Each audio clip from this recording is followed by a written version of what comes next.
안녕하세요. 자, 이번 시간 이제 마지막 강의입니다. 13, 14, 15장까지의 내용을 한꺼번에 다루겠습니다.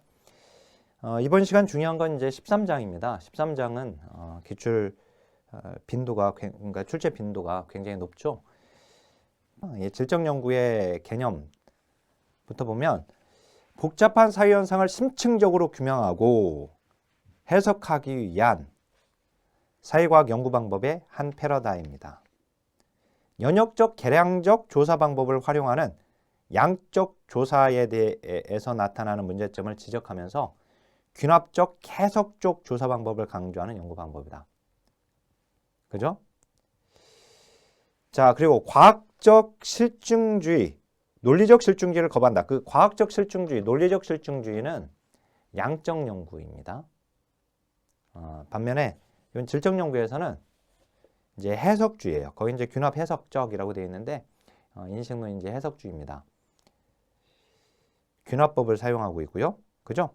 자, 질적 연구가 사회복지 실천에 활용되는 경우에서 잘 알려지지 않은 주제에 대한 탐색적 접근을 하고자 할 때나 심층적으로 조사하고 할 때나 정서적으로 깊이 있는 주제를 심층적으로 그 다음에 어떤 삶을 살고 있는 사람에게서 그 경험에 대한 이해와 그 의미를 도출하고자 하는 경우 또는 내면을 탐구 평가하고자 하는 경우.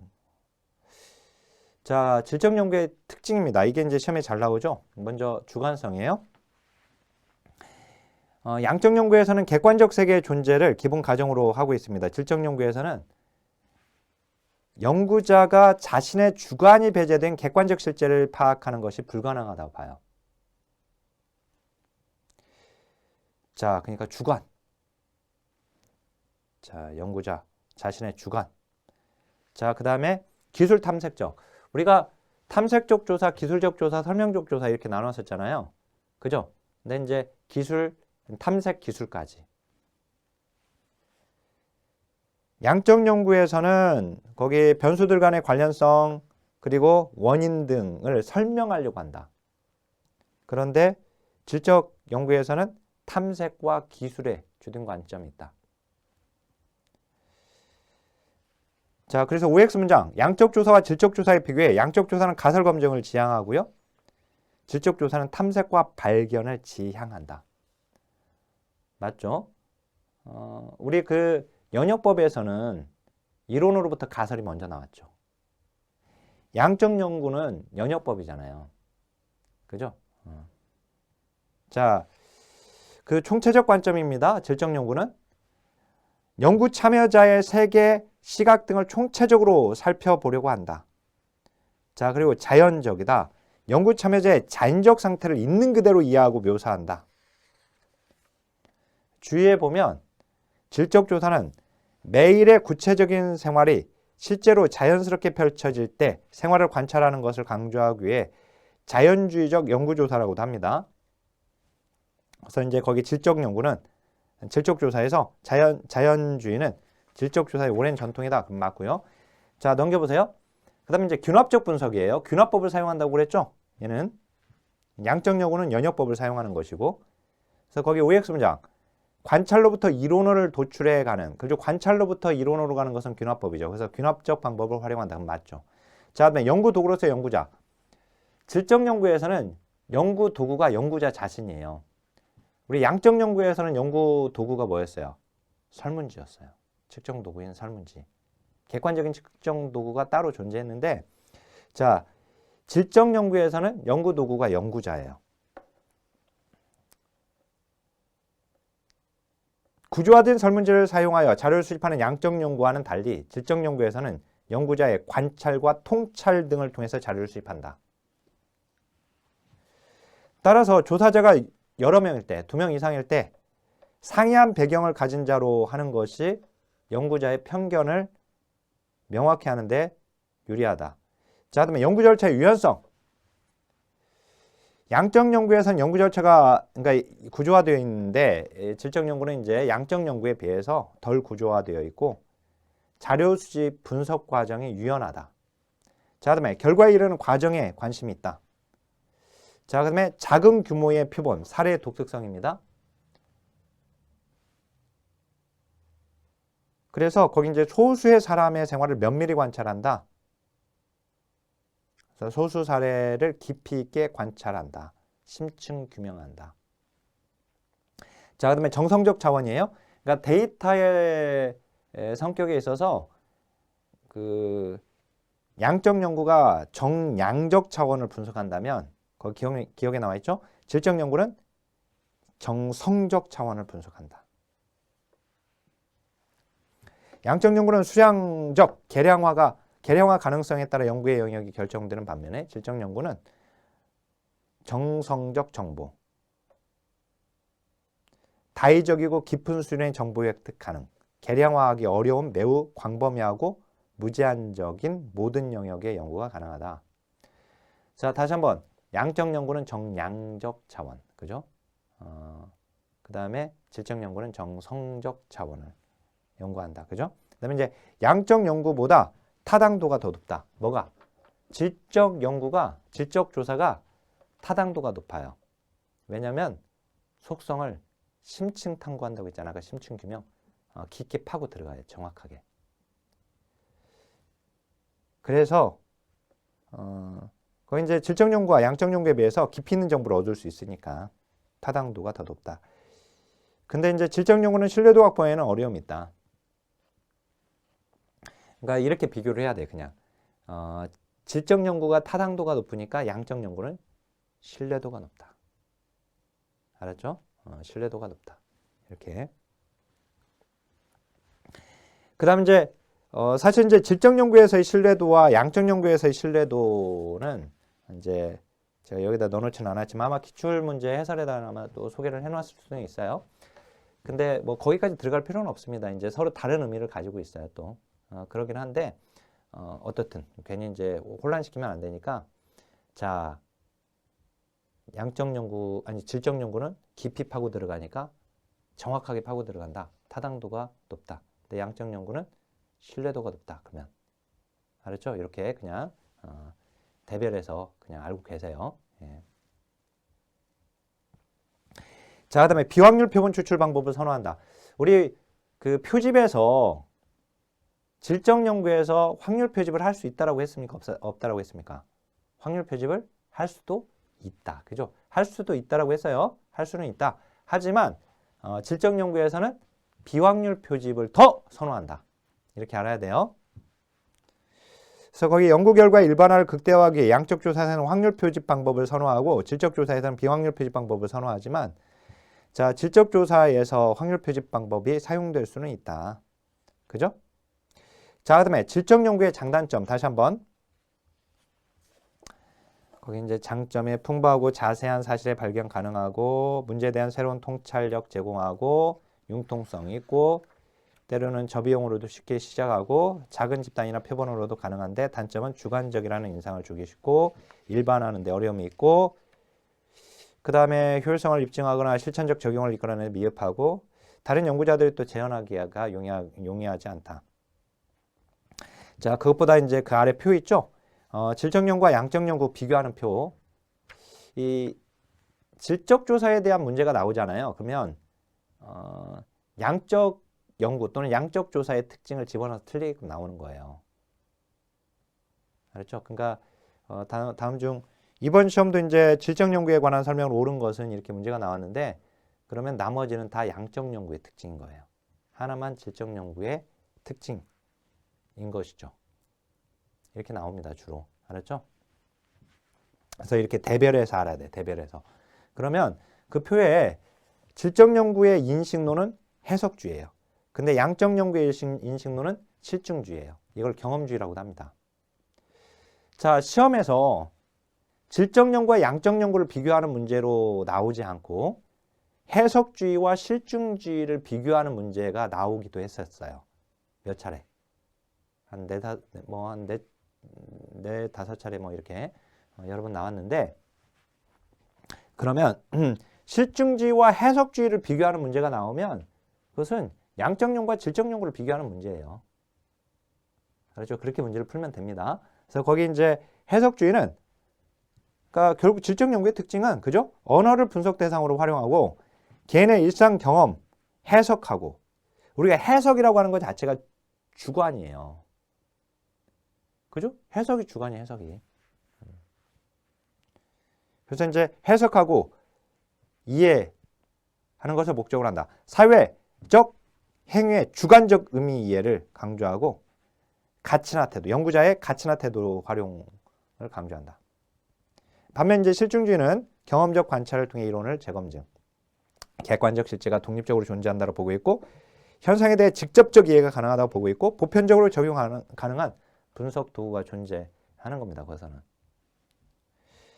자, 그다음에 이제 거기 연구책에 보니까 이제 질적 연구로 쭉 내려가 보면 거기 이제 연구체계에 있는 그대로 개방적인 상태에서 파악하고 고려할 가치가 있는 모든 변수를 최대한 포함시킨다. 그래서 아까 총체적 관점이라고 했었어요. 앞에서는. 그다음에 이제 연구의 체계와 현장 체계를 최대한 일치시키려고 한다. 자, 그다음에 그 아래 연구자와 연구 대상으로 보게 되면 연구자와 연구 대상은 모두 다른 사람으로 대체하면 안 돼요.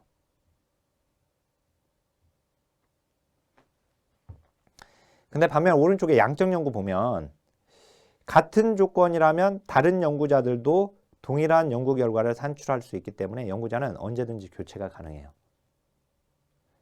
우리 1장에서 공부할 때 과학적 조사의 특징 공부했잖아요.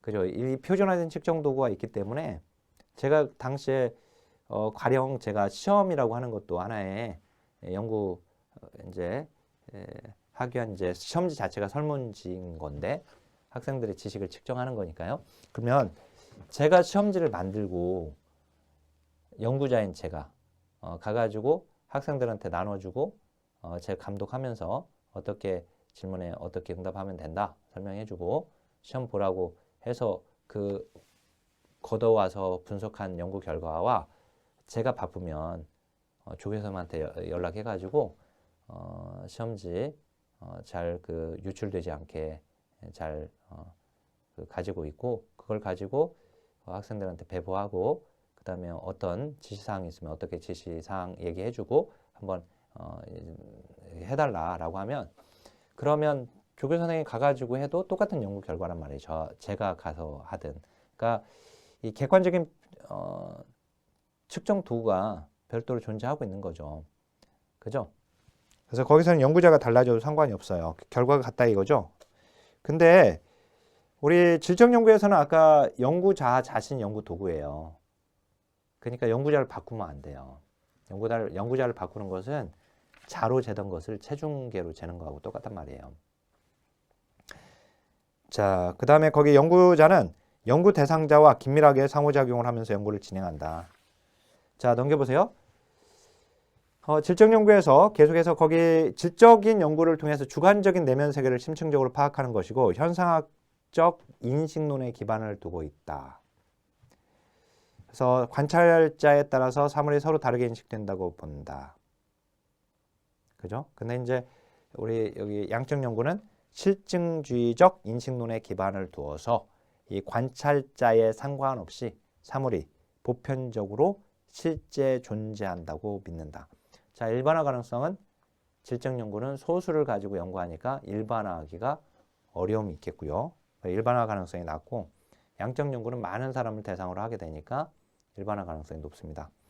자, 가설 보면 우리가 균화법이 바로 질적 연구죠. 질적 연구는 사후 가설 설정이었죠. 그러니까 균화법은 사후 가설 설정이었죠. 이 양적 연구는 연역법이었는데 연역법이 사전 가설 설정이었었어요. 그죠? 근데 이제 거기 그래서 가설은 질적 연구에서는 질적 조사에서는 연구에 앞서 가설을 설정하지 않는다. 그죠?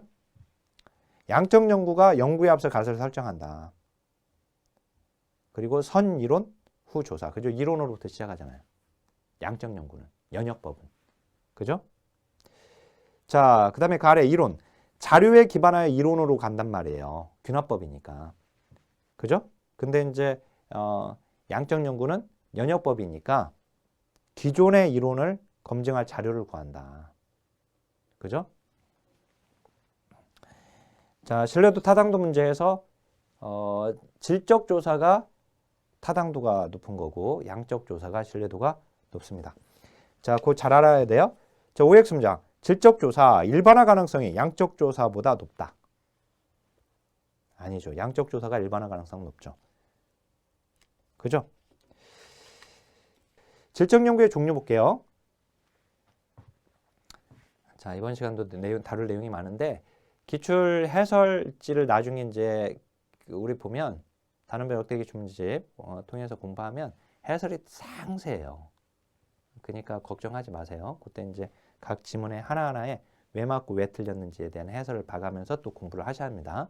알았죠? 기출문제 분석 강의에서도 제가 이제 또 설명을 하게 되니까요. 자, 어쨌든 거기 질적 연구의 종류 봐보세요.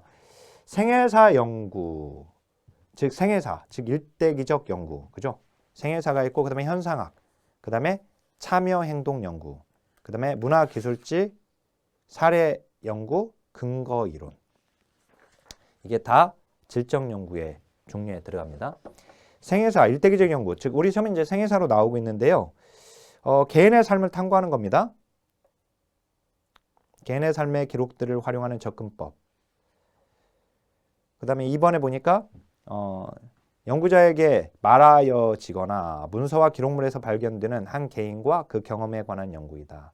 개인 혹은 특정 집단의 생애적 역사에 대하여 시간대 혹은 순서대로 기록하고 유추하고 분석하는 연구 방법이다. 그죠? 그래서 거의 OX 문장. 생애사의 이제 적절한 연구 주제. 위안부 피해자 할머니의 삶의 중요한 사건들. 삶의 중요한 사건들을 이해할 수 있게 되는 거죠. 그죠? 이해할 수 있는. 그 다음에 거기 오이콜섭에 보면 내러티브 연구. 내러티브는 이제 이야기를 뜻하는 거죠. 일화가 아니라 긴 시간에 걸쳐 일어난 삶의 사건들을 정리한 형태. 그래서 이제 우리 시험에 이제 내러티브로도 이렇게 나왔었기 때문에 알고 있으면 됩니다. 그 용어를. 자, 그다음에 이제 현상학 보세요. 현상학은 현상에 대한 경험의 본질을 이해하는 것이다. 현상학은 인간이 타고난 지식을 통한 직관만을 통해 현실 세계를 이해할 수 있다고 보았다. 그래서 개인의 주관적 경험에 본질과 의미에 초점을 두는 것이다. 그게 핵심이에요. 경험의 본질과 의미에 초점을 두는 거. 어떤 하나의 경험이 그 경험을 한 사람에게 주는 의미가 무엇인가. 연구 참여자들을 그들 자신의 관점에서 이해하려고 하고 그들의 감정, 실제에 대한 그들의 견해, 연구자가 관찰하는 현상이 그들에게 주는 특별한 의미 등을 이해하고자 한다. 자, 그래서 거기 현상학의 적절한 연구 주제 보니까 늙어간다는 것이 어떤 의미인지를 이해할 수 있다. 그죠? 경험의 본질과 의미에 초점을 둔다. 자, 그 다음에 이제 참여행동 연구인데요. 이게 지금 11회 때 나오고 18회 때 나오고 또 21회 때 또 나왔잖아요. 보면 문제인식과 해결 과정에서 조사자와 참여자가 함께 문제를 분석, 해결하는 조사 방법이다. 연구자들의 기능은 연구 대상자들에게, 이때 연구 대상자들은 이제 전형적으로 불이익 집단들인데 하나의 자원으로서 기능한다. 연구 대상자들이 자신들의 이해에 맞게 효과적으로 행동하는 기회를 주는 것. 연구 대상은 주로 소수 집단 등으로 연구 대상자들은 자신들의 문제와 바람직한 해결책을 정의한다. 그들의 목표를 실현시키는 데 도움이 될 연구를 설계하는데 연구 대상들이 주도적인 역할을 수행한다고 되어 있어요. 자, 거기 이제 그 2번에 연구의 목적은 사회 변화와 인파먼트다. 그리고 지역사회에 기반하고 지역사회 문제를 해결하는데 해결하고자 하는 연구다. 예를 보면 자, 거기 UN 식량 농업 단체 주민 참여 프로그램을 들 수 있다. 이 프로그램은 지역 주민이 작은 자조 집단을 만들고 자원을 이용함으로써 그들의 목적을 달성할 수 있음을 보여주었다. 그래서 이 프로그램을 통해서 문제인식과 대화, 토론, 교육을 통해서 이 연구 대상들이 스스로 의사결정하고 인파먼트를 통해 자율적으로 문제를 해결해 나도록 유도했다. 이게 지금 참여행동 연구입니다. 근데 거기 OX 문장 보면 그 이용 가족이 경험한 가족애체 사례를 심층적, 그 사례를 심층적으로 이해하는 것은 사례 분석이에요. 뒤에 보면 사례 연구, 심층적으로 분석하는 거 5번에 보면. 그래서 거기에는 사례 연구라고 해야 합니다. 사례 연구. 지금 제가 여기 우리 시험에 나오는 용어로 지금 다 정리를 해놨기 때문에 이렇게 알면 돼요. 문화기술지 또는 뭐 민속지학 뭐 이렇게 나오기도 하는데 얘는 거 보면 이제 실제 자연스러운 세상에서 매일의 삶을 관찰하는 것. 이건 이제 문화적 사회적 집단을 기술로 해석하는 것인데 뭐 민족이나 부족, 일정 구역 내에 공동 거주민 등 특정 문화에서의 군중 행위와 상호작용을 참여 관찰을 통해서 탐구한다. 문화적 관점에서 기술한다. 자, 그다음에 사례 연구는 단일 사례, 거기에 복합적인 사례에 대해 심층 분석하는 걸 얘기하는 겁니다. 사례에 대해서. 이제 거기 단일 사례를 연구하거나 복합적인 사례에 초점을 맞춰 다각적이고 심층적인 분석을 하는 것이다. 자, 그 다음에 근거 이론은 현장에서 수집된 자료에 근거해서 이론을 개발하는 것을 말해요. 방법인데 거기 이번에 조사 과정을 통해 체계적으로 수집되고 분석된 자료를 상호 비교하고 검토해가지고 이론을 추출하는 방법이에요. 그렇죠. 이건 이제 근거 이론. 그래서 거기 니은에 보니까 연구자가 이론적 민감성을 가지고 이론적 표본 추출, 지속적인 비교 방법, 메모, 코딩 등을 통해 체계적으로 이론을 개발하고자 하는 연구 방법이다. 근거 이론의 적절한 주제. 거기 노인의 재취업 경험을 이론화할 수 있다라고 했으니까 맞는 거예요. 근데 거기 오이코 수업에 보면은요. 근거 이론에서의 이 코딩이 거기 이제 코딩은 자료를 해체하고 개념화, 새로운 방법으로 다시 조합하는 작업으로 자료로부터 이론을 도출하는 핵심 과정이다. 근데 이제 이게 개방 코딩으로 시작해서 주 코딩 과정을 거쳐서 선택 코딩에 이르는 과정이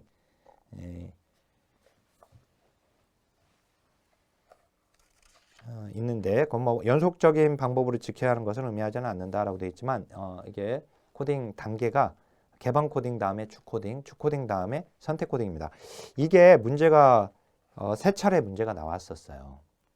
16회 때 처음 나왔고 선택 코딩이 그 다음에 주 코딩이 19, 20회 때 또 나왔거든요. 그래서 거기 개방 코딩은 수집된 자료를 바탕으로 개념을 만들어낸다. 그리고 거기에 개념과 범주의 이름을 붙여나간다. 그죠?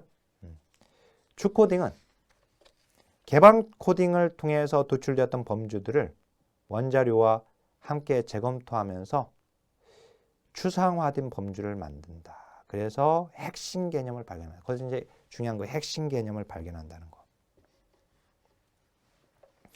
그리고 이제 선택 코딩은 핵심 개념을 다시 개념이나 범주도와 연결해 보면서 이론화를 시도하는 거. 그죠? 자, 그 정도 좀 알고 계시면서 이건 이제 실제 문제가 어떻게 나왔는지 봐가면서 거기에 또 대처해서 보면 됩니다. 자, 그다음에 질적 연구에서의 표집인데 지난번 제가 이 표집 볼 때 의도적 표집, 비확률 표집에서 의도적 표집, 즉 유의 표집이었죠. 이 의도적 표집 공부할 때 여기를 잠깐 봤었어요. 질적 연구는 어떻든 비확률 표집을 선호하는 겁니다. 거기 기준 표집 나와 있죠. 연구자가 연구하고자 하는 초점에 맞춰서 미리 결정한 어떤 기준을 충족시키는 사례들을 선정하는 것. 최대 변화량 표집은 여러 가지를 다양한 현상들을 다 포함시키는 것들을 얘기해요. 그래서 그 예를 보니까 사례관리 과정 연구 시에 담당 건수가 가장 많은 프로그램들, 중간인 것들, 적은 것들, 또는 이제 도시 지역의 프로그램, 교외 지역의 프로그램, 또 농촌 지역의 프로그램, 오래된 프로그램, 새로운 프로그램, 여러 가지를 다양하게. 자, 그 동질적 표집은 이제 그 이번에 최대 변화량 표집과 이제 다른 건데요. 걔는 동질적인 것들을 사례로 연구 사례로 표집하는 거예요. 그래서 거기 특정 주제에 관련된 사람들 집단 면접을 하기 위해 유사한 배경과 경험을 가진 사례를 선정하는 거. 그죠? 자, 연구 대상을 선정하는 방법이 표집이니까 알았죠? 근데 거기 이론적 표집은 연구자의 연구 문제나 이론적 입장과 분석들, 실행할 분석 방법 이것을 염두하고 뽑는 것이다. 자, 결정적 사례 표집. 아주 극적인 요점을 제공해 줄 수 있는 사례로 표본을 선정하는 것이다. 그 이제 예외 사례는 말 그대로 아주 예외적인 것들을 뽑는 거예요. 거기 예에 보면 사례 관리자가 담당 건수가 극단적으로 많다고 하는 프로그램, 그다음에 적다고 하는 프로그램, 예외적인 것들이죠. 준예외적인 것은 약간 예외적인 것, 평균보다 약간. 그래서 423쪽 제일 위에 노인 요양원의 보호에서 가장 많이 참여한 가족과 가장 적게 참여한 가족을 선정하는 것보다 대부분의 가족들보다 약간 더, 그죠? 준예외적인 거예요, 말 그대로. 그 다음 이제 거기 극단적, 일탈적 사례 표집, 특이하고 극단적인 사례를 연구하는 거. 어렵지 않습니다. 이게 내용으로 문제가 출제가 된 적이 있어요. 사례를 주고 여기서 쓰임 방법이 아닌 것은 하고 문제가 나온 게 있는데, 그건 이제 기출문제집 풀면서 보면 됩니다. 질적 연구 시 특별한 고려사항에서 완전 이제 관찰의 다양한 역할인데, 자, 질적 연구에서는 주로 면접과 관찰을 주로 사용합니다. 자료 수집 방법에서. 그런데 이제 이 관찰에 있어서 관찰자의 다양한 역할, 자, 완전 참여자와 완전 관찰자. 자, 그러면 완전 참여자를 봐보세요. 자신의 신분 자체를 속이고 대상 집단에게 완전히 참여하여서 자연스럽게 관찰하는 방법이에요. 연구자가 아니라 참여자로 보이도록 하는 거예요. 완전 참여자는 연구하려는 상황에 진짜로 참여할 수도 있고 진짜 참여자처럼 흉내내는 식으로 참여할 수도 있습니다. 자, 그리고 연구자는 그 무대에서 구성된 어떤 역할 또는 역할 꾸러미에서 일상적인 삶에 완전히 관여하게 된다. 따라서 연구자가 연구하는 대상에게 진정한 참여자가 아니라면 참여자인 것처럼 행동하는 방법을 배워야 하고요. 자, 여기서 이제 연구자의 원주민화, 연구자 자신이 참여자의 관심과 관점에 과도하게 집착해 버리는 거. 그러니까 이제 참여 관찰에서는 이걸 이제 융화라고 했었죠. 데이비스가 말한 개종자로서 원주민화가 된다는 위험을 무릅쓰고 연구 대상인 현상으로 더 깊이 파고 들어가서 조사하는 방법을 말을 합니다. 한계점은 이제 완전 참여로 연구자가 관찰 대상에게 반응성, 어떤 방식으로든 관찰 대상의 사회 과정에 직간접적으로 영향을 끼치게 된다. 그래서 이제 이렇게 되면 이제 객관성에서 멀어지게 된다. 그 다음에 관찰 대상의 승인을 받지 않고 관찰한다는 점에서 연구윤리에 문제가 있다. 그죠? 신분 자체를 속이고 하는 거니까. 그죠? 이게 이제 혹시 이전 책으로 공부하시는 선생님들은 여기가 이렇게까지 깊게 나오지 않아서 그 당시는 깊게 정리를 하지 않았어요. 그래서 이 부분은 지금 제가 말씀드린 내용을 포함시켜서 알고 있어야 합니다. 자, 그 다음에 완전 관찰자인데요. 그리고 이제 요거는 기출문제집에다가는 또 제가 추가적으로 설명을 해 놓을 거니까 그걸 보면 되시고요. 자, 그다음에 완전 관찰자. 관찰자로서의 신분을 노출시키지 않고 이제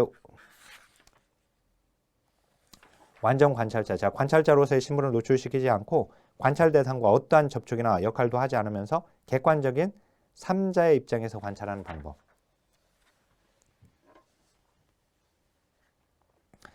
자, 그래서 사회적 상호작용에 전혀 참여하지 않고 심지어 연구하는 세계에 대해서 여타에 관여하는 것을 피한다.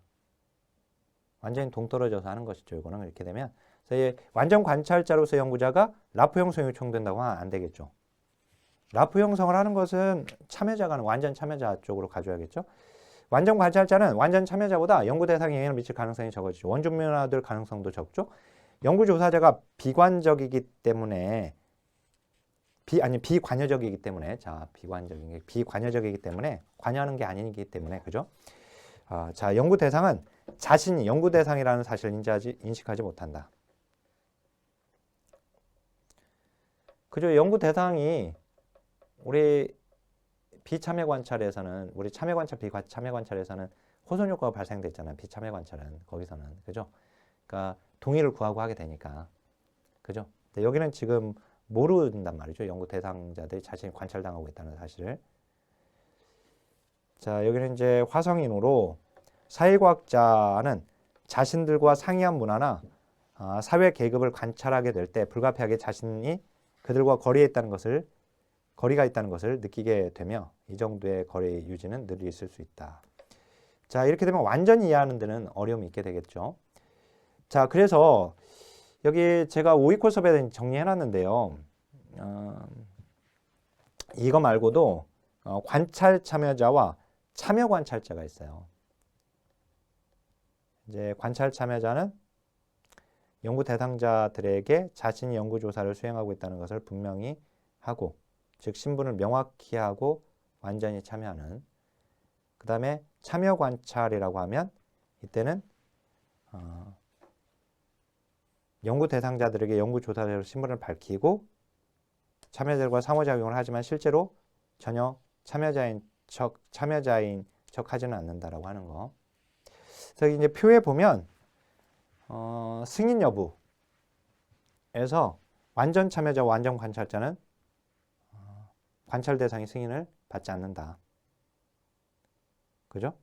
이제 상호작용으로 보게 되면 완전 관찰자는 이제 상호작용조차도 하지 않는다. 연구하는 집단에 이제 완전 참여하는가의 부분에 있어서는 이제 참여 관찰자와 완전 관찰자는 완전 참여하지는 않는다. 자, 거기에 이제 그 아래 보면 이믹적 시각과 에틱적 시각이 나와요. 이믹적 시각은 내부자적 관점이고 에틱적 시각이 외부자적 관점이에요. 내부자적 관점은 참여할 때 가능한 거잖아요. 그래서 이제 완전 참여자가 이믹적 시각이고 완전 관찰자는 에틱적 시각입니다. 외부자적 관점으로서. 그래서 그 아래 OX 문장에 질적 연구의 엄격성을 높이기 위한 전략, 질적 연구를 정확하게 할 수 있는 방법으로서 거기 내부자적 시각을 유지하기 위해 완전 관찰자 역할을 지향한다. 이 문장을 맞게 만들려면 내부자적 시각을 유지하기 위하여 완전 참여자 역할을 지향한다라고 이렇게 바꾸거나 또는 외부자적 시각을 유지하기 위하여 완전 참여자의 역할을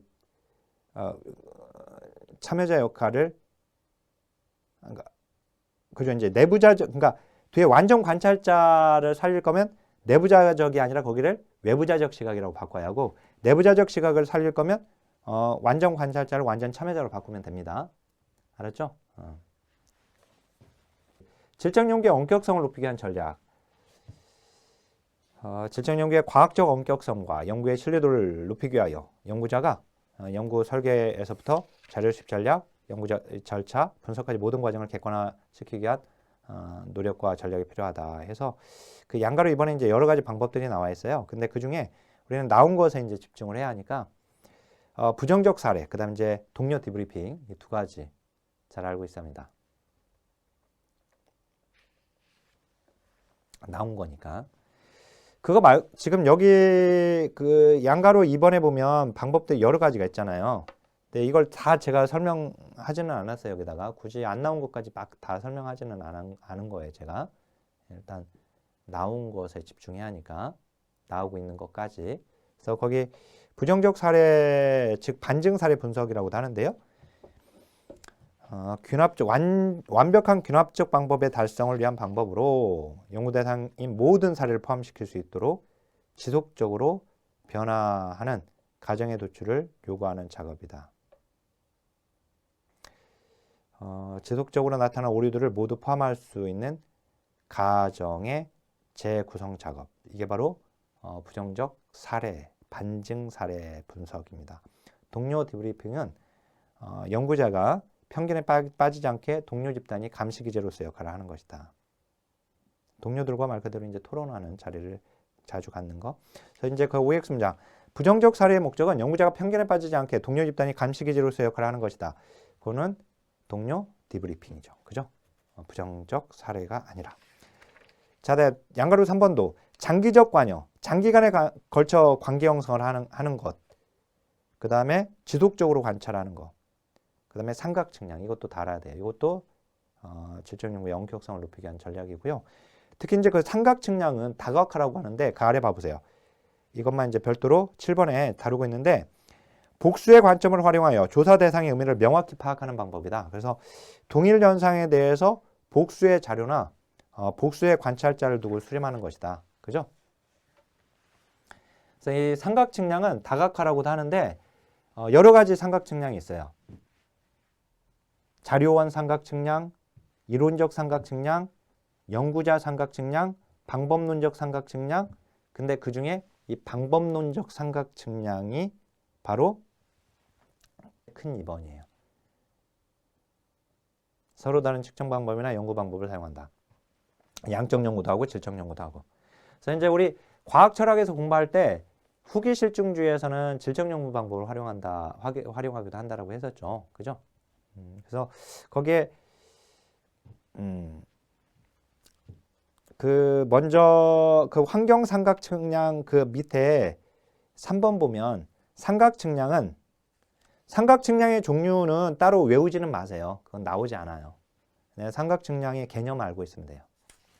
그 방법론적 삼각 측량 그 니을만 좀 기억하고 있어 보세요. 삼각 측량은 여러 가지가 있는데 그중에 방법론적 삼각 측량이 바로 이제 질적 연구, 양적 연구 혼합하는 거, 혼합 연구하는 거 그것도 방법론적 삼각 측량이구나. 그리고 거기 그 3번에 보니까 삼각 측량은 질적 연구의 과학적 엄밀성을 높이고 연구자나 연구 대상의 주관적 판단이나 오류를 줄일 수 있다. 그래서 측정해서 조사적 편견이 작용할 여지를 줄이고 상호 일치도가 높은 자료를 판별하여 사용할 수 있고 자료의 객관성을 높일 수 있다. 그죠? 이 질적 연구와 양적 연구 방법을 통합하는 혼합 연구. 이게 이제 시험에 나왔어요. 몇 차례 나왔는데 자, 양적 연구와 질적 연구 방법을 혼합하여 연구할 수 있는데요. 거기 기억에 질적 연구를 통해서 양적 연구의 결과를 심층적 의미를 파악할 수 있겠죠. 그죠? 그 다음에 두 가지 방법을 모두 사용할 때 유익이 있고 연구에 따라서 양적 연구와 질적 연구는 상이한 비중을 그러니까 상대적 비중이 상이할 수 있습니다. 동일한 비중으로 해야 한다. 그러면 안 된단 말이죠. 그렇죠? 상이할 수 있는 것이고 그다음에 이제 질적 연구 결과가 양적 연구 결과와 일치해야 한다면 또 틀려요. 일치하지 않고 상반될 수도 있고 일치될 수도 있고 그다음에 또 다양한 패러다임, 상충되는 패러다임을 수용할 수 있어야죠. 왜? 양적 연구는 실증주의 패러다임이잖아요. 그다음에 질적 연구는 해석주의 패러다임이니까 상충되는 패러다임 수용할 수 있어야 하고 그다음에 이제 질적 연구와 양적 연구는 직선적 관계가 아니라 상호 보완적이고 순환적 관계입니다. 양적 연구 결과를 의 심층적 의미를 파악하기 위해서 질적 연구를 할 수 있고 또 질적 연구를 일반화는 이제 양적 연구의 장점이니까 일반화시키기 위해서 양적 연구를 실시할 수도 있습니다. 그래서 그 혼합 연구 방법에서 각각의 연구 방법을 통해 얻은 결과가 서로 확증되는지 알아보기 위해서 사용된다. 맞습니다. 자, 그다음 이제 14장으로 가보면 자, 이 14장은요. 이제 지금 이제 벌써 이제 50분 가까이 가고 있는데 15장은 내용이 없어요. 어차피 한 2, 3분이면 끝나는 내용이고 이제 14장입니다. 이 욕구조사 평가조사인데요. 욕구조사에서 먼저 보면 욕구조사를 통해서 이제 욕구의 식별과 욕구의 추산. 욕구의 식별은 지역사회 주민들이 또는 그 집단이 어떤 욕구나 문제를 가지고 있는지 파악하는 것이고 그 파악된 욕구에서 우선순위가 무엇인지를 측정하는 것이 욕구 추산입니다. 근데 그건 시험에 나오는 건 아니에요. 그렇죠? 다 이건. 어떻든 우리가 욕구 조사를 하는 이유는 프로그램을 만들기 위한 겁니다. 프로그램을. 그래서 이제 거기 브래드쇼가 제시한 욕구 판정을 위한 4가지 인식 기준이 있잖아요. 요게 조사론에는 2회, 5회, 7회 때 나왔고 행정론에는 1회, 5회, 7회, 10회, 13회 때 나왔네요. 그죠? 그러니까 가장 최근에 나온 건 이제 우리가 시험지가 공개된 게 10회 때부터거든요. 그때부터 시험지를 가지고 나올 수 있었는데 시험 문제가 그리고 공개가 되었고 그래서 그 10회, 13회가 가장 최근에 나온 거예요. 근데 보니까 행정론에 나오잖아요. 그러면 행정론에 어디에서 나오는 거냐면 그 우리 프로그램 개발과 평가를 공부할 거예요. 행정론에서. 근데 거기서 프로그램을 개발하기 위해서 이 욕구조사가 들어가게 되니까 거기서도 나와요. 근데 지금 최근 기준으로 보면 조사론이 아니라 행정론에 나오는 걸 볼 수 있어요. 이 규범적 욕구 이거는 이때 인식 기준은 규범이다. 규범적 욕구는 전문가에 의해서 정해진다. 그죠? 규범이라고 하는 게. 이게 규범이라고 하는 것은 규범적 기준이 되게 되는데 전문가들이 세운 기준이에요. 그 기준을 전문가들이 딱 세워. 그러면 그 기준에 못 미쳐. 그러면 그 욕구가 있다고 보는 거예요. 알았죠? 그래서 이제 이런 거예요. 가령 우리 이제 우리나라에 있는 모든 사람들을 여기다 다 집어넣었다고 봐보세요. 그래서 소득이 낮은 사람부터 소득과 재산이 낮은 사람부터 많은 사람까지 이게 만약에 이렇게 집어넣었다. 그러면 여기다가 선을 하나 그어요. 전문가들이 선을 긋는 거예요. 이게 빈곤선이에요. 빈곤선. 즉 최저 생계비. 그러면 이걸 정하면 이 기준에 못 미치는 사람들 소득 자산 조사를 해봤더니 이 밑에 있네. 이 사람들이. 그러면 이 사람들은 다 경제적 욕구가 있는 거예요. 여기. 경제적 어려움이 있는 거죠. 빈곤자로서. 그러니까 이건 뭐냐면 거기 그 전문가들은 그들의 경험과 지식으로 전문적 기준, 즉 규범을 설정하고 그 기준과 현실을 비교하여 욕구를 결정하는 것이다. 여기에 이제 그 기준에 못 미치면 못 미치는 사람들은 다 그 욕구가 있다고 보는 것이에요. 그래서 예를 보면 거기에 이제 빈곤선, 정부가 정한 빈곤선이나 그다음에 최저임금이나 그죠? 그런 것들이 있다고 보는 것이죠.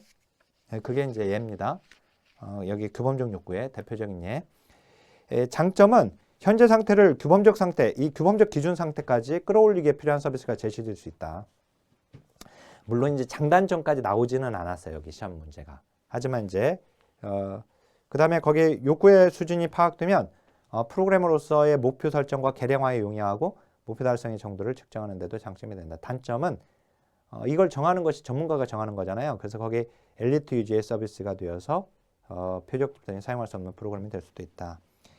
욕구의 정도가 전문가에 따라 또 달리 규정될 수 있다. 자, 그 다음에 인지적 욕구는 사실은 거기 규범적 욕구는 1번만 알아도 돼요. 알았죠? 이번 장단점 나온 적은 없고 얘는 알아야 돼요. 근데 얘 아까 이제 빈곤선, 최저임금 그 다음에 이제 인지적 욕구는 느낀 욕구예요. 체감적 욕구, 거기 감촉적 욕구 그거 다 나와요. 그거 좀 다 알고 계시고 인식 기준이 인지적 욕구가 있느냐에 대한 인식 기준은 체감이죠. 거기 그룹의 성원들의 느낌이 욕구 파악의 기준이다. 대개 사람의 원함이 무엇인지를 파악하는 것. 그 사람이 무엇을 원하는지. 그죠? 느낌. 체감하는지. 느낀 욕구, 인지적 욕구, 감촉적 욕구, 체감적 욕구라고도 하는데 욕구를 갖는 잠재적 클라이언트들이 그 무엇이 결핍되었거나 과다한 것을 욕구로 생각하고 욕구 충족이 필요하다고 느끼는 욕구를 얘기합니다. 지역사회 주민들이 느끼는 욕구. 그러니까 한마디로 그들이 원하는 욕구, 원함. 자, 그러면 이 느낀 욕구를 어떻게 알 수 있을까? 가장 좋은 방법은 바로 서베이예요. 제가 서베이가 뭐라고 했냐면 모집단에서 표본을 추출해가지고 하는 조사라고 했어요. 지역사회 주민 전체를 두고 모집단으로 두고 거기서 표본을 선정해가지고 알아보는 방법이 이제 가장 좋은 방법이에요. 우리 지역사회 공개토론회 이제 공개토론에 올 수 있는 주민들을 모아놓고 거기서도 조사해도 되지만 가장 좋은 방법은 지역사회 서베이예요. 전체 지역사회 주민을 대상으로 해서 그 중에 표본을 정해서 하는 방법. 알았죠? 그게 이제 가장 좋은 방법이다. 자, 그 단점에 보니까 이 느낌이라고 하는 것은 근데 개인의 인식이 인지하고 있는 이 느낌, 개인의 인식에 의해서 수시로 변하잖아요. 단점은 그다음에 이제 응답자별로 인지적 욕구의 수준이 천차만별일 수가 있고, 그것도 단점 나온 적은 없습니다. 그다음에 그 인지적 욕구가 느낀 욕구가 표현되면 행동으로 전환되면 이게 바로 표현적 욕구예요. 표출적 욕구 또는 요구된 욕구라고 되어 있는데 이 표현적 욕구 또는 표출적 욕구 이렇게 하면 됩니다. 그 예에 보면 어떤 서비스의 신청자 수, 그 서비스의 신청자 수가 많다는 것은 그걸 더 많이 해달라는 요구죠. 그죠? 행동으로 전환된 거예요, 그게. 또는 대기자 명단이 많다는 것은 그 프로그램에 대한 그걸 좀 더 이 프로그램을 해달라고 하는 한마디로 행동으로 전환된 욕구예요. 그게 표현된 거예요. 자, 환경 파괴적 공장 설립 반대 운동, 그러니까 집단 운동, 피켓팅, 그죠? 이런 것들, 시위, 이런 것들이 다 농성하는 거, 이런 것들이 다 표현적 욕구에 해당이 됩니다. 그다음에 이제 거기 비교적 욕구는 장단점 나오지 않았기 때문에 제가 그냥 넘기는데 그 비교적 욕구는 상대적 욕구라고도 되어 있는데 비교입니다. 말 그대로. 그래서 전문가나 사회가 욕구를 규정하고 욕구를 갖는 당사자와 유사한 사람을 비교하거나 타 지역과 비교하는 거예요. 한 지역에서 존재하는 서비스의 수준과 유사 지역에 존재하는 서비스 수준 간의 차이를 측정해가지고 거기에 못 미치는 것, 그러니까 낮은 곳이 욕구가 있다고 보는 것입니다. 양가를 5번에 보니까 위 욕구들이 중첩되면 중첩될수록 프로그램으로 만들 필요성은 증가된다는 거. 왜 그러냐면 거기 주위에 보면 상세하게 설명을 해놨는데요. 욕구를 규정하는 주체에 있어서 차이가 있어요. 거기 규범적 욕구와 비규적 욕구는 욕구를 규정하는 주체가 전문가와 일반 사회예요. 인지적 욕구와 표출적 욕구는 욕구를 규정하는 주체가 클라이언트 당사자입니다. 근데 이 네 가지 욕구가 모두 나타난다는 것은 일반 사회나 전문가나 클라이언트 당사자도 이걸 필요로 한다는 것이니까 프로그램을 만들 필요성이 증가되는 겁니다. 자, 그러면 그 다음에 욕구조사의 자료 수집 방법인데요. 자, 거기 직접적 욕구조사의 지역사회 서베이, 그죠? 일반 집단 서베이는 대상 지역 주민들로부터 추출된 표본이다. 표적 집단은 어떤 특성을 가진 하위 집단들, 뭐 노인이나 청소년이나 장애인, 여성들을 대상으로 질문 조사하는 것을 말을 하고요. 자, 근데 이 지역사회 서베이가 느낀 욕구를 조사하는 데 가장 좋은 방법이라고 제가 얘기했고, 그 다음에 이제 거기 초점 집단하고요. 그 다음에 명목 집단 3번에, 그 다음에 간접 욕구 조사에서 델파이 기법 있죠. 이 세 가지 굉장히 중요합니다. 이 직접 욕구 조사라고 한 이유는 내가 조사하고자 하는 그 클라이언트, 그 사람들을 직접 조사하는 거예요. 그렇죠? 그래서 거기 그 욕구를 알기 위해서 그 지역 주민의 욕구를 알기 위해서 지역 주민 당사자를 직접 조사하는 거예요. 그래서 직접 조사하는 게 지역사회 서베이도 있고 초점 집단도 있고 명목 집단도 있네요. 그죠? 지역사회 포럼도 있고요. 근데 그러니까 간접 조사는 직접 만나서 하고 있는데 간접조사, 욕구조사는 델파이 기법, 그 다음에 주요 정보 제공자 서베이, 서비스 제공자, 그 다음에 기존 사회 자료 분석, 그 다음 이제 복지관 서비스 이용 자료 분석 등이 여기에 들어갑니다. 근데 여기서 중요한 건 이거예요. 지금 거기 초점 집단하고 명목하고 지역사회 포럼하고 델파이까지 알아야 돼요. 그 다음에 또 하나 거기 4번에 사회 지표 분석 거기까지가 나왔습니다. 시험에. 거기 여기 주요 정보 제공자 서비스도 나왔네요. 그 2번에 기초표기 다 해놨죠? 자, 초점 집단 기법 보겠습니다. 포커스 그룹이라고도 하는데요. 거기 개념에 보면 집단 면접으로 불린다. 보통 6명에서 8명, 많아도 12명에서 15명 정도 한 그룹으로 형성하고 이 그룹에 참여하는 구성원에게 어떤 주제에 대한 상호작용을 유발한다. 거기에 상호작용을 유발한다. 그게 바로 토론이에요. 어떤 주제를 두고 토론을 시켜요. 그래서 참가자로 하여금 의미 있는 제안과 의견을 도출하려고 하는 거예요. 집단을 활용한 직접적인 자료 수집 방법이 되는 거죠. 그래서 이제 거기 초점 집단은 함께 모여 면접을 하는 피험자 집단으로 논의의 증진을 위해 일시적으로 소집된 것이고 토론이 기본 목적입니다. 집단적 상호작용을 의도적으로 강조한다. 그게 바로 토론이에요. 적극적으로 토론을 시키는 거니까. 집단 역학을 이용하는 것이거든요. 집단 역동성. 그래서 집단 참가자 간의 상호작용을 가급적 억제하고 있는 명목 집단과는 명백히 차이가 있다. 일단 명목 집단은 모이긴 모이는데 적극적으로 토론을 시키지 않아요. 거기는. 그래서 거기 OX 문장. 초점 집단 조사에서 익명 집단의 상호작용을 통해 익명 집단이라고 하면 무조건 델파이예요. 이제 만나지 않고 누가 참여했는지 모르는 이게 델파이 기법인데 그래서 익명의 전문가 그러면 그것도 두 번째도 그 델파이를 지금 얘기하는 거예요. 얘는 만난단 말이에요. 자, 특징에 보니까 영리기관에서 상품 평가나 서비스에 대한 평가, 마케팅을 위해 시작이 되었었습니다. 자, 어떤 상품을 이용하고 나서 신상품이 나왔어요. 그러면 그 상품을 이용하고 어떤 불편한 점이 없었는지 제안할 의견을 제안하고 그 의견을 이제 사용한 소비자들로부터 의견을 수렴하는 것입니다.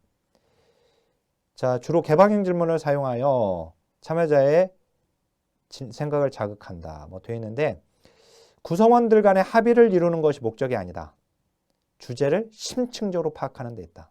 자, 장점은 집단적 상호작용과 집단 역학을 통해서 특정 주제에 대해 맥락적 정보, 상황적 정보를 획득할 수가 있어요.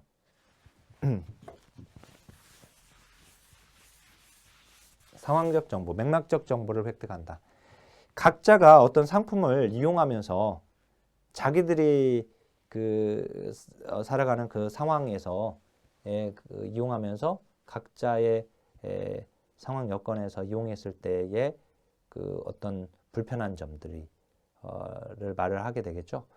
그래서 이 맥락적 정보가 나오게 되고 상황적 정보들, 맥락적 정보를 통해서 자료의 내용 타당도가 높아지게 된다. 자, 그리고 심층 탐색을 시도하고 더 상세한 것을 끌어낼 수 있기 때문에 자연적 과정에서 현상이 일어나길 기다리는 관찰보다 비용 효율적이다. 축약된 정보를 짧은 시간에 도출해낼 수 있고요. 시행의 용이성이 있습니다. 단점은 참가자 간 활발한 상호작용을 강조하기 때문에 조사자가 과정상 주도권을 갖기 어려워요. 통제하기가 쉽지 않습니다. 이건 의도적인 거예요. 왜 그러냐면 무슨 말이냐면 자, 나번 때문에 그래요. 나번, 단점의 나번. 이 초점 집단 기법은 거기 이제 자료 수집 과정에서 연구자의 주관적 개입이 될 수가 있어요. 주관이 개입될 수가 있거든요. 자, 예를 들어서 10명 정도 모아놨어요. 토론을 시키는데 제가 연구자가 거기서 주제를 제시하고 그 주제에 대해서 토론을 시키는데 제가 그 주제에 대해서 제 의견을 얘기한다고 봐보세요. 그러면 다른 그 토론에 참여한 사람들이 이 연구자의 영향을 받게 돼요. 그렇기 때문에 연구자는 이게 주관이 개입될 소지가 있기 때문에 연구자는 조사 과정상 주도권을 의도적으로 갖지 않는 겁니다. 알았죠? 그러다 보니까 통제하기가 또 쉽지 않다. 그래서 그 OX 문장에 보니까 연구자 개입에 의해 편향이 발생할 수 있다. 그럼 맞는 거예요. 주관이 개입될 수 있으니까. 알았죠? 연구자가 개입하면. 그러니까 개입하지 않아야지 되는 거죠. 그래서 그 가번 있잖아요. 가번이 있으면 가번을 이렇게 끄집어 내와가지고 그 날개 쪽에 여백에다가 연구자는 자 질문자라기보다 이렇게 적어보세요. 연구자는 또는 조사자는 질문자라기보다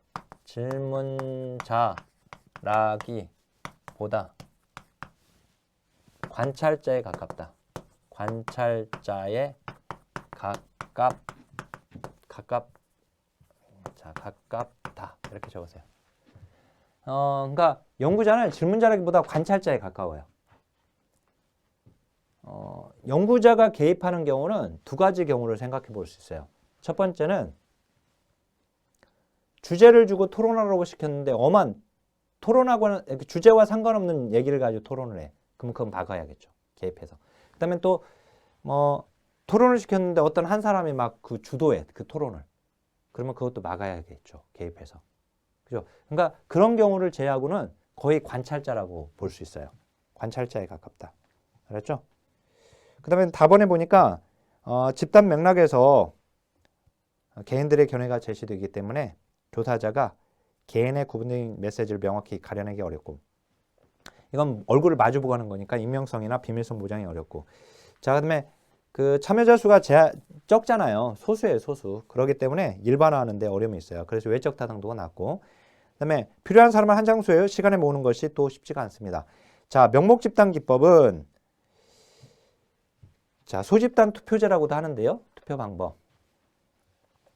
자, 거기 보면 이제 빠른 시간 안에 다양한 배경을 가진 집단의 이익을 수렴하여 욕구 조사와 우선순위 결정하는데 고안된 방법이다. 참고로 표를 하나 만들어 놨어요.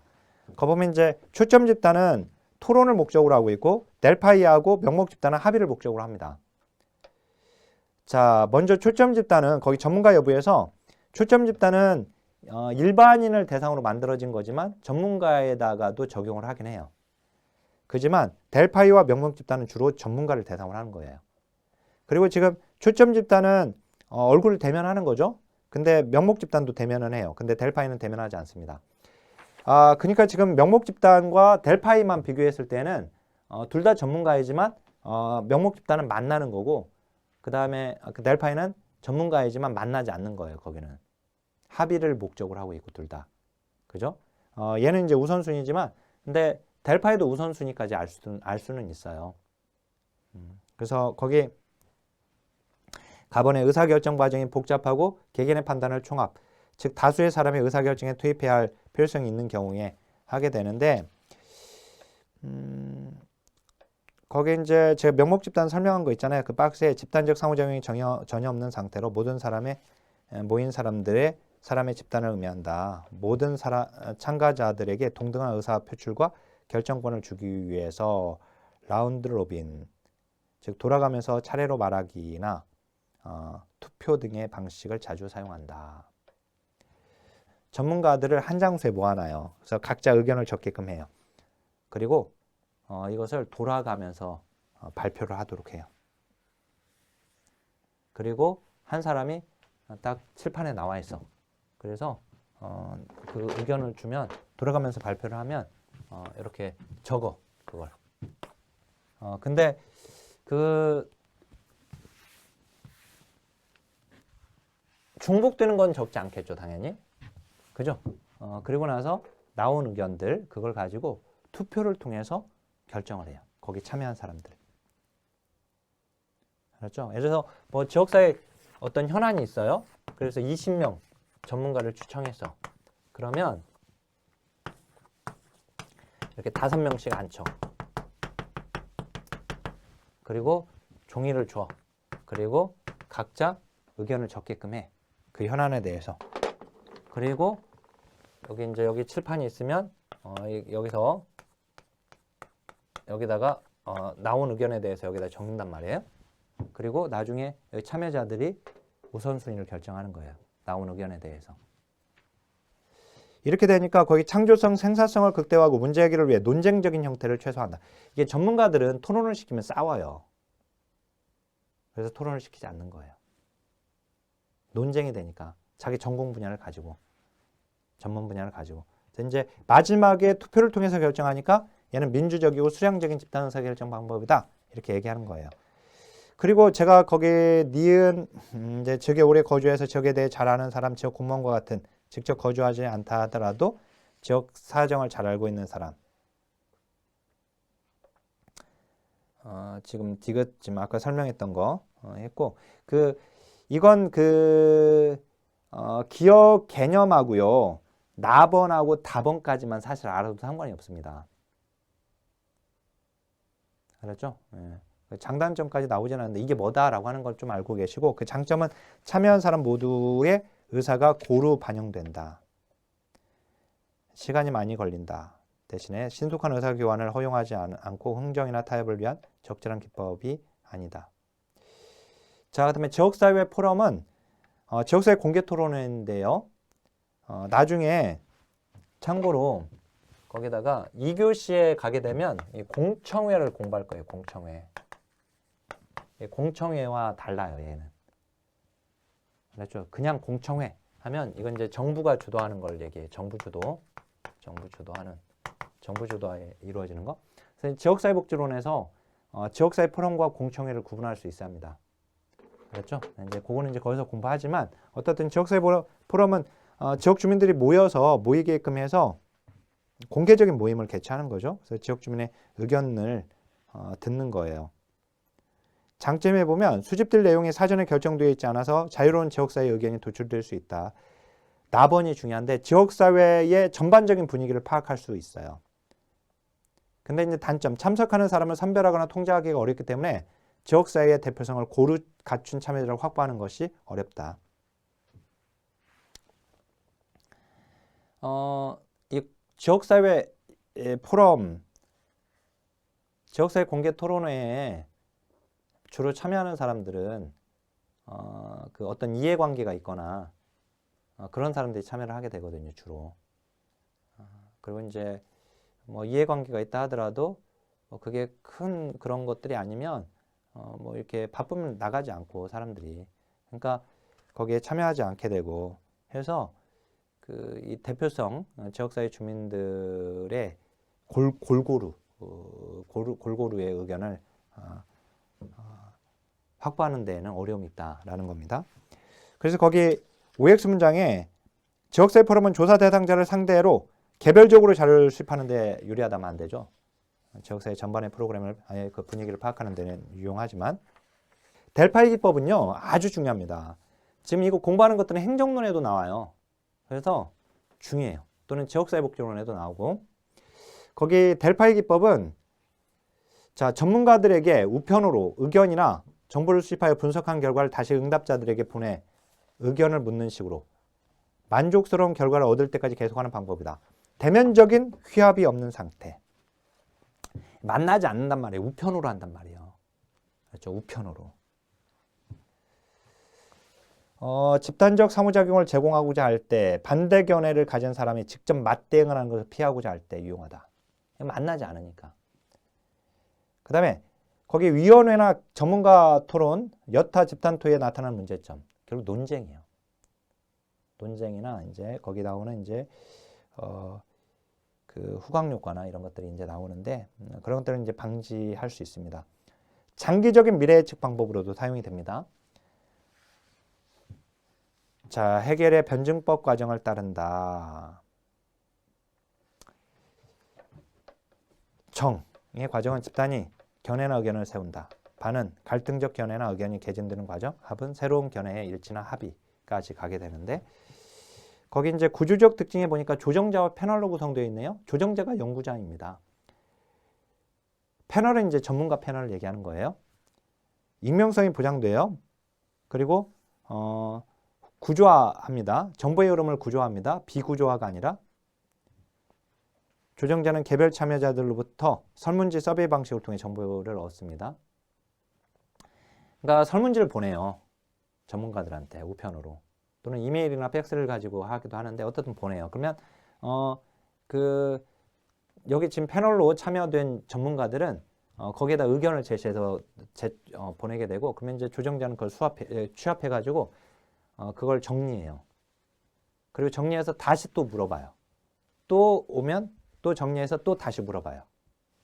이 과정을 반복하는 거예요. 알았죠? 그래서 규칙적인 피드백이라고 되어 있죠. 그래서 맨 처음에 개방형 질문으로 물어보면서 그 다음에 이제 점차 이제 이 객관식의 형태로 이제 문제를 만들어 갑니다. 질문을.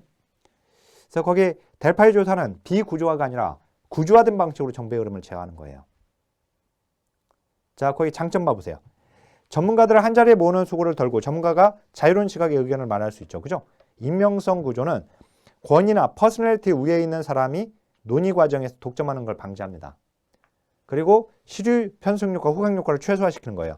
시류 편승 효과는 그건 이제 그 대다수의 의견에 따라가 버리는 걸 얘기해요. 근데 얼마만큼의 사람이 이 의견에 동조하고 있는지 알 수 없거든요. 그 다음에 거기 후광유권은 익명으로 하는 거니까. 자, 그 다음에 후광유권은 이건 뭐냐면 그 권위 있는 사람의 의견에 매혹되는 걸 얘기해요. 근데 이 의견을 누가 제시했는지 모르는 거예요. 그렇기 때문에 이 후광유과도 최소화합니다. 그래서 거기 후광유과도 방지할 수 있는 거죠. 방지하기 어렵다 해서 틀렸죠. 435페이지. 그죠? 한계점은 우리가 패널 조사의 경우에는 어떤 문제점이 있었죠? 패널 조사에서 패널 탈락이 문제점이 있었죠. 근데 여기서도 마찬가지로 반복적인 과정을 거치면서 시간, 비용이 많이 들고 반복하는 동안 응답자의 수가 줄어드는 문제가 있을 수 있습니다. 그 다음에 이제 수집진 자료의 객관성에 문제가 있다. 즉, 거기 실제로 조정자가 사전에 결정된 목적과 방향으로 의견을 유도해 나갈 수도 있어요. 전문가들이 의견을 줘. 그러면 그걸 가지고 정리해. 근데 조정자가 정리할 때 자기가 원하는 방식으로 정리해 버릴 수도 있단 말이죠. 그죠? 그죠? 그 다음에 이건 이제 합의를 목적으로 하는 것이기 때문에 거기 극단적인 의견은 판단 합의를 위해서 제외되기 때문에 창의적인 의견들이 손상될 수가 있어요. 자, 그다음에 거기 주요 정보 제공자 서베이는 해당 지역의 사회복지단체 간부나 인접 직종의 전문 종사자나 뭐 등등 지역 유지나 등으로부터 의견을 수집하는 방법이고, 그 다음에 거기 사회 지표 분석 4번에 보면 복지관 서비스 이용자 자료 분석과 함께 이미 존재하는 자료를 분석하는 거 2차 자료 분석의 한 방법이다.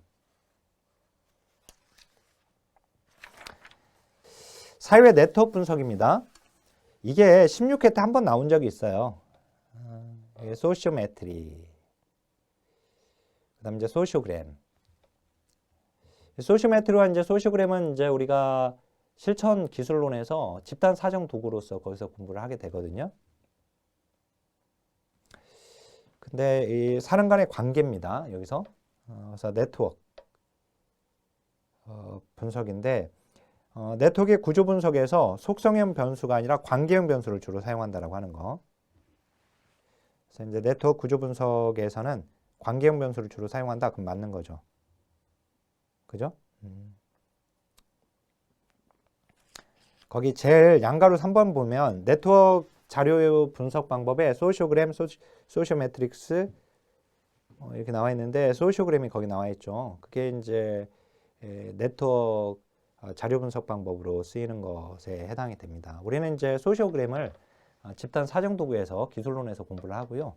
이것도 뭐 깊게 볼 필요는 없고 거기서 이제 네트워크 자료에서 관계형 변수를 사용하는데 동그라미 2번에 뭐 지속성이나 상호 교환이나 또는 이제 강도나 밀도나 도달성이나 중심성 뭐 이런 것들을 가지고 하게 된다.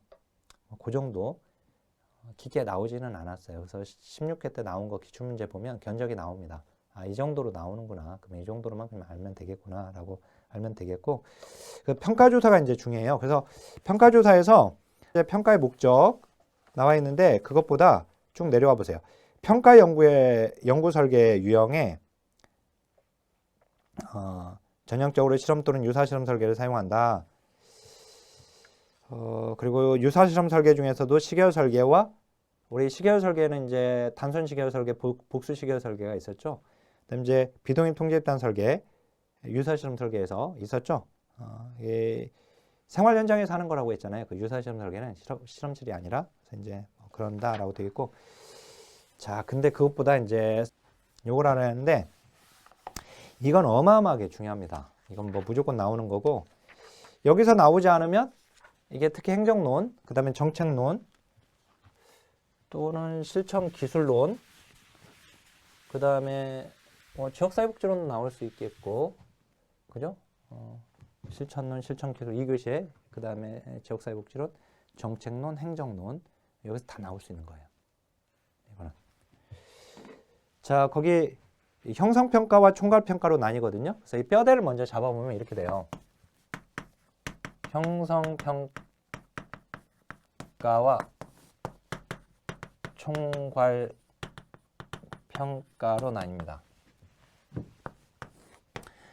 총괄평가는 효과성 평가와 효율성 평가로 나뉩니다.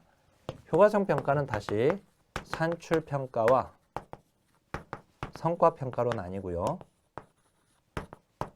그다음에 효율성 평가는 비용 효과 분석과 비용 편익 분석으로 나뉘어요. 알았죠? 이렇게. 근데 이제 얘는 이제 형성평가는 과정평가라고도 해요. 얘는 이제 그러면 결과평가가 되는 거죠. 그 다음 이제 얘는 모니터링 평가라고도 합니다. 얘를 모니터링 평가라고도 하고 얘는 성과 평가라고도 해요. 그러면 이제 우리 선생님들이 여기 보니까 여기도 성과평가가 있고 여기도 성과평가가 있거든요. 그러면 주로는 이제 우리가 성과평가 문제가 다음 중 성과평가에 대한 설명으로 이렇게 문제가 혹시라도 나오거나 그러면 이걸 물어본 거예요. 지금 총괄평가를 물어보고 있는 겁니다.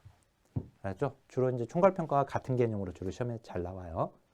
그렇게 나와요. 아직까지는 요걸로 물어본 적은 없어요. 알았죠? 그래서 이제 성과평가가 총괄평가다 이렇게 하면 돼요. 자, 그러면 이제 이 뼈대는 딱 잡아야 돼. 이렇게 외워야 돼요. 자, 그러면 거의 형성평가는 프로그램을 형성하는 과정에 초점을 둔 평가예요. 과정 지향적 평가입니다. 프로그램 시행이나 개발이나 시행 중에 하는 거. 그래서 결국 프로그램을 개선하려고 하는 것이죠. 그죠? 그래서 거기 땡 세 번째 프로그램의 개혁과 수행 및 완성에 도움을 정보를 얻는 데 초점이 있다. 형성평가에서 모니터링의 형태를 갖는다. 점검하는 거. 자, 프로그램 진행 중에 하는 평가니까 내부 평가가 우선이 돼요. 외부 평가자의 자문을 구합니다. 내부 평가는 뭐냐면 그 아래에 양가로 3번 봐보세요. 제일 아래. 간단하게 거기 양가로 3번부터 설명하면 자체 평가는 프로그램을 진행한 그 본인이 자기 프로그램을 제가 프로그램을 진행했어요. 그러면 제가 진행한 프로그램을 직접 평가하는 거예요. 그건 자체 평가예요. 내부 평가는 제가 진행한 프로그램을 제가 소속되어 있는 그 기관의 동료들이 평가해 주는 거예요. 알았죠? 그게 내부 평가예요. 외부 평가는 프로그램은 제가 진행했는데 제가 소속되어 있는 기관이 아니라 다른 기관에서 제 프로그램을 평가하는 게 외부 평가입니다. 근데 거기에 형성평가 봐보세요. 다시. 내부 평가가 우선이 되고 외부 평가자의 자문을 구합니다. 거기는 총괄 평가에 위해서 융통성이 요구됩니다.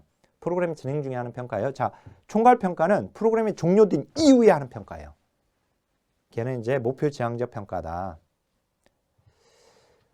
자, 프로그램이 끝났어요. 그런데 그 프로그램을 다시 시작할지, 그 프로그램을 더 이상 그냥 아예 종결해버리고 이제 더 이상 하지 않을지, 다시 시작하고 또는 그것을 지속할 것인지, 그걸 결정하는 게 총괄평가예요. 자, 외부 평가자를 활용하고 내부 평가자가 원조와 지원을 받는다. 그죠? 그 다음에 평가를 위하여 고정화된 틀이 필요합니다.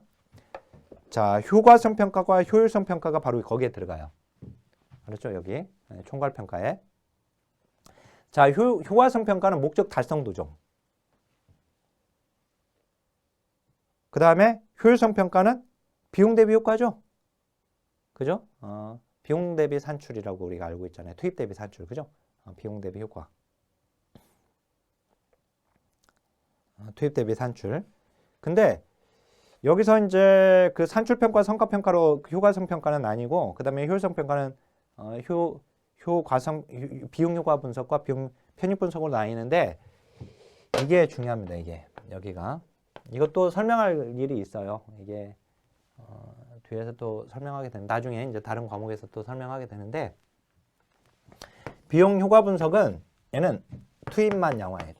투입만 양화. 근데 지금 어차피 다 설명을 해야 되겠네요. 지금 설명 다 하겠습니다. 자, 여기는 투입과 산출 모두 산출 또는 산출 성과, 산출 그리고 성과 모두 양화시키는 거예요. 이 양화라고 하는 것은 화폐 가치로 전환하는 걸 의미합니다. 알았죠? 화폐 가치로 전환하는 걸 양화라고 해요. 자, 나중에 행정론에서 논리 모델을 공부할 거예요. 어떤 프로그램을 진행하려면 자, 투입, 그 다음에 활동, 그 다음에 산출, 그 다음에 성과가 이렇게 나옵니다. 논리 모델이 행정론에서 공부할 겁니다. 이제 나중에 논리 모델. 자, 지금 우리가 공부하고 있는 이제 자 보세요. 어떤 프로그램을 진행하려고 해. 그러면 그 프로그램에 투입되는 자원들이 있어요. 투입되는 것들. 사람도 투입될 것이고 돈도 투입되고 그다음에 장소도 투입되고 그죠? 인력, 장소. 이런 것들이 투입되는 거예요. 그다음에 이제 그걸 가지고 활동을 해. 그리고 나서 활동한 다음에 프로그램을 진행해. 그리고 나서 끝나고 나오는 것이 끝나면 종결되면 산출물이 나와요. 산출은 양적 개념이에요. 성과는 이제 질적 개념이에요. 그러니까 산출은 가령 이런 거예요.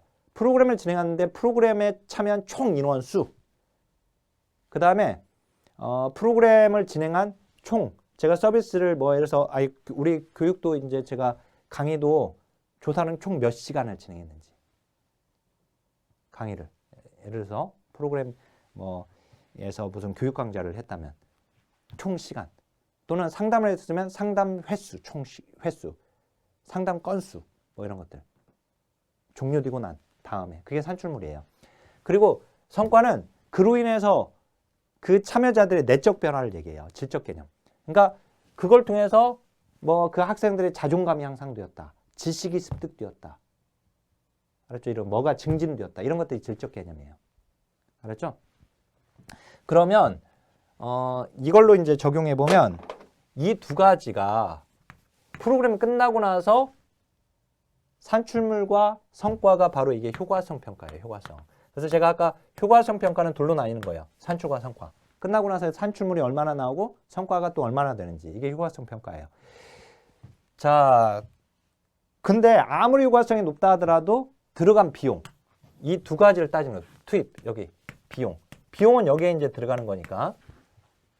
비용을 따지는 거. 이게 효율성이에요. 효율성. 아무리 효과성이 높아도 비용이 많이 들어가 버리면 효율성은 떨어지는 거거든요. 근데 이 두 가지가 뭐라고요? 이 두 가지가 총괄평가인 거예요. 총괄평가. 알았죠? 이 총괄평가예요. 이 두 가지가. 근데 활동에서 하는 것은 무슨 평가겠어요? 프로그램 진행 중에 하는 거니까 형성평가가 여기에 있는 거예요. 형성평가는. 프로그램 진행 중에 하는. 알았죠? 그러니까 프로그램의 진행 중에 하는 형성평가에서는 효과성 평가나 효율성 평가를 할 수가 없죠. 왜냐면 산출물이나 성과가 나와줘야지 이게 하는 건데 이 산출물이나 성과가 나와야 되는데 효과성 평가가 되려면 그게 안 되니까 이거는 프로그램이 아직 안 끝났으니까요. 그죠? 그리고 효율성 평가도 이게 나왔다는 전제하에서 투입된 비용이 또 얼마나 되는지를 비교하는 거니까. 알았죠? 그래서 이제 효과성 평가와 효율성 평가는 형성 평가에서는 못 하는 겁니다. 그리고 이제 이걸 설명하면 투입만 양화한다는 것은 뭐냐면 비용 효과 분석은 자, 어떤 프로그램을 진행하는데 투입되는 요소들은요, 다 비용으로 바꾸기가 용이해요. 자, 가령 제가 이제 대학에 겨울에 이제 그 보통 이제 학생들 기말고사 끝나면 뭐 총신대, 성결대학교는 아예 고정으로 항상 부르거든요. 이제 거의 뭐 10년 가까이 성결대의 경우에는 아예 제가 강의를 하고 있는데, 근데 그러면 저를 부르려면 강사비를 줘야 할 거 아니에요. 그죠? 어떤 프로그램을 진행한다 보면, 그죠? 그래서 우리가 복지관에서 어떤 프로그램을 진행하려고 해요. 그러면 강사가 필요해. 그러면 강사비를 줘야 돼. 그죠? 또는 장소가 필요해. 그러면 장소 대여비. 그죠? 장소를 대관해야 한다면. 그죠? 그 다음에 이제 거기에 뭐 재료가 들어가면 재료비. 그 다음에 자원봉사자를 투입하려고 해. 그러면 자원봉사자 뭐 이렇게 뭐 식대나 뭐 이런 것도 교통비나 이런 것들도 산정을 해야 할 것이고. 그죠? 그러니까 투입된 어떤 프로그램을 진행한다면 투입되는 것들은 다 화폐 가치로 전환하는 용이에요. 그래서 비용 효과 분석은 어렵지 않아요. 비용 편입 분석에 비해요.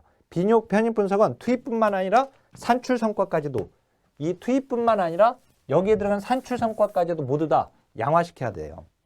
자, 어떤 프로그램을 진행해서 근데 이 아이들의 자존감이 향상됐어. 자존감이 얼마짜리로? 화폐 가치로 전환해야 하는데 그게 어렵단 말이에요. 알았죠? 그럴 거 아니에요. 이 성과라고 하는 건 단기 성과도 있고 장기 성과도 있는 것인데 장기 성과까지 고려해가지고 화폐 가치로 전환하기가 어렵고 그리고 이거는 그래 돈의 가치로 이렇게 바뀌었다고 봐보세요. 그리고 이 자존감이 이게 향상됐는데 이게 얼마짜리 정도는 돼? 화폐 가치가 경제적 가치가 어느 정도 돼? 라고 어떤 전문가가 그 값을 매긴다 하더라도 또 다른 전문가는 다르게 값을 매길 수 있겠죠. 그죠? 다른 거예요. 그러니까 어쨌든 이제 이건 투입만 양화한다. 이건 투입과 산출 성과 모두까지 양화하는 거다. 요거까지만 좀 알고 계시고 그 다음에 거기 그 자체 평가, 내부 평가, 외부 평가는 거기에 10회 때 나왔다고 되어 있긴 한데 빈출도가 떨어지죠. 그래서 개념 정도 알고 계시고 장단점까지 막 외우려고는 하지 마세요. 그냥 이제 거기 일단 이건 시험에 나온 걸 가지고 문제를 풀고 3순위 정도 해당이 되는 거니까 장단점은 시험 문제를 통해서 보시길 바라겠고 접근할 때 평가의 평가, 메타 평가입니다. 이미 제시된 평가, 그 평가 자체가 제대로 된 평가인지를 점검하는 거. 이게 바로 메타 평가, 평가의 평가라고 하는 겁니다. 자, 그다음 프로그램 평가 기준은 이걸로는 안 되고 이제 우리 그 행정론에서 이게 주로 잘 나와요. 평가 기준, 평가 요소, 짝짓는 문제가 무조건 나오는 문제 중에 하나인데 이건 이제 거기서 공부를 하는 게 맞고 보지 않아도 돼요. 그래서 거기서 뭘 보냐면 그 이론적 오류에 2번 봐보세요. 집단 상담이 취업 동기와 능력 변환. 그다음에 취업률인데 자, 요거예요. 집단 상담 프로그램을 진행을 해요. 프로그램을 진행하면 거기서 뭡니까? 취업 동기. 취업 동기가 증가될 것이고 그러면 취업률, 어르신들의 취업률이 증가될 것이다. 자, 그러면 이게 이제 독립변수죠? 그죠? 여기 이제 매개변수가 되고 얘가 이제 종속변수가 됩니다. 자, 어떤 프로그램을 실시했어요. 근데 여기를 실시했는데 자, 먼저 이론적 오류니까 취업 동기가 막 증가돼. 근데 취업률이 전혀 증가되지 않아. 여기서 여기로 못 가는 거. 이걸 이론적 오류라고 해요. 여기를. 이론적 오류. 반면에 자, 집단 상담 프로그램을 실시했어. 근데 취업률이 전혀 증가되지 않아. 여기서 여기로 못 가는 거. 이걸 실행 오류라고 해요.